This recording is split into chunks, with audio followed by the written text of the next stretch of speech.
Ayyappa സംഗമവുമായി Devaswom board മുന്നോട്ട് തന്നെയാണ്. മറ്റന്നാൾ NSS ജനറൽ സെക്രട്ടറിയെ ദേവസ്വം പ്രസിഡന്റ് നേരിട്ടെത്തി ക്ഷണിക്കും. അന്ന് തന്നെ വെള്ളാപ്പള്ളി നടേശനെയും കാണും. ബദൽ സംഗമത്തിലേക്ക് സംഘപരിവാറും NSSനെ ക്ഷണിക്കും. സേഫ് സൈൻലാബ്ദീൻ വിവരങ്ങൾ നൽകും തിരുവനന്തപുരത്ത് നിന്ന്. Safe, good morning. നമ്മൾ ഈ പറഞ്ഞതുപോലെ വലിയ തരത്തിലുള്ള പ്രതിഷേധം അല്ലെങ്കിൽ വിവാദങ്ങൾ, ചർച്ചകൾ ഈ വിഷയവുമായി ബന്ധപ്പെട്ട് ഉടലെടുത്തിട്ടുണ്ട്. ഇപ്പോൾ തന്നെ പ്രതിപക്ഷത്തിന്റെ പ്രതികരണമൊക്കെ കഴിഞ്ഞ ദിവസം നമ്മൾ കണ്ടു. ഈ വിഷയവുമായി ആഗോള അയ്യപ്പ സംഗമവുമായി മുന്നോട്ട് പോകാൻ തന്നെയാണ് ദേവസ്വം ബോർഡിന്റെയും സർക്കാരിന്റെയും നീക്കം, അല്ലേ? അതെ അമൃത, അത് പലതരത്തിലുള്ള വിവാദങ്ങൾ ഉണ്ടാക്കാൻ വേണ്ടി സംഘപരിവാർ ഇതിനകത്തൊരു ശ്രമം നടത്തുന്നുണ്ടായിരുന്നു. പ്രതിപക്ഷമാണെങ്കിൽ ഈ പരിപാടിയിൽ പങ്കെടുക്കില്ല, പക്ഷെ ബഹിഷ്കരിക്കുന്നു എന്ന വാചകം അവർ ഉപയോഗിച്ചില്ല. അവർ ചോദിച്ച ചില ചോദ്യങ്ങളുണ്ട്.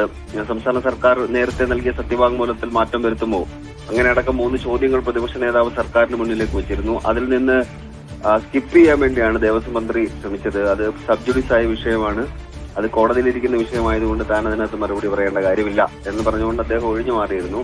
അതായത് ആ പരിപാടി നല്ല രീതിയിൽ നടത്താൻ വേണ്ടിയുള്ള തീരുമാനമാണ് ദേവസ്വം ബോർഡ് എടുത്തിരിക്കുന്നത്. അതിന്റെ ഭാഗമായിട്ടാണ് NSSന്റെ ജനറൽ സെക്രട്ടറി സുകുമാരൻ നായർ നേരിട്ട് കണ്ട് ക്ഷണിക്കാൻ വേണ്ടി ദേവസ്വം പ്രസിഡന്റ് തന്നെ PS പ്രശാന്ത് തന്നെ നേരിട്ട് പോകുന്നത്.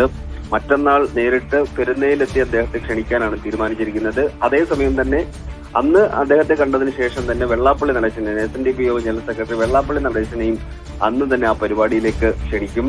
വിവിധ തരത്തിലുള്ള വിമർശനങ്ങൾ പല കോണുകളിൽ നിന്ന് ഉയർന്നു വരുമ്പോൾ ഈ 2 സംഘടനകളുടെ പിന്തുണയാണ് ദേവസ്വം ബോർഡിന് ഈ പരിപാടി നടത്തിക്കൊണ്ടുപോകാനുള്ള ഒരു ഊർജം നൽകുന്നത്. ഇത് സംസ്ഥാന സർക്കാരിന്റെ മാത്രം പരിപാടിയായിട്ടല്ല, അത് CPM കൂടി ആ പരിപാടിയുടെ ഭാഗമായി മാറുന്നുണ്ട്. ഇത് വിവാദമായ പശ്ചാത്തലത്തിൽ കുറച്ചുകൂടി കാര്യഗൗരവത്തിൽ കണ്ട് നല്ല പരിപാടിയായി മാറ്റണം എന്നുള്ള തീരുമാനം CPM നേതൃത്വവും എടുത്തിട്ടുണ്ട്. അതേസമയം തന്നെ സംഘപരിവാർ ഇതിനെതിരെ ഒരു വിശ്വാസ സംഗമം എന്ന പേരിൽ 22-ാം തീയതി പന്തളത്ത് വെച്ചൊരു പരിപാടി സംഘടിപ്പിക്കുന്നുണ്ട്.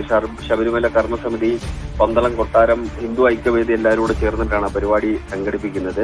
അതിൽ യോഗി ആദിത്യനാഥിനെ, അമിത്ഷായൊക്കെ കൊണ്ടുവരാൻ വേണ്ടിയുള്ള നീക്കങ്ങൾ അവർ നടത്തിക്കൊണ്ടിരിക്കുകയാണ്. ആ പരിപാടിയിലേക്ക് NSSന്റെ ജനറൽ സെക്രട്ടറി സുകുമാരൻ നായരെ ക്ഷണിക്കാൻ വേണ്ടിയുള്ള തീരുമാനം അവരും എടുത്തിട്ടുണ്ട്. എന്തായാലും ഇതിനകത്തൊരു വലിയ രാഷ്ട്രീയ ചർച്ചകൾക്ക് വഴിവെക്കുന്ന പരിപാടിയായി ഇത് ആഗോള അയ്യപ്പ സംഗമവും വിശ്വാസ സംഗമവും എല്ലാം മാറുന്നുണ്ട് എന്നുള്ളതാണ് ഏറ്റവും പ്രധാനപ്പെട്ട കാര്യം. ഈ ഭൂരിപക്ഷ വോട്ട് കേന്ദ്രീകരിക്കുക എന്നുള്ളതാണ് ഇവരെല്ലാം ഇതുകൊണ്ട് ലക്ഷ്യം വെക്കുന്നതാണ് എന്നുള്ളതാണ് അതിനകത്ത് തെരഞ്ഞെടുപ്പ് രാഷ്ട്രീയവുമായി ബന്ധപ്പെട്ട് നമുക്ക് പറയാൻ കഴിയുക. അമൃത, ശരി.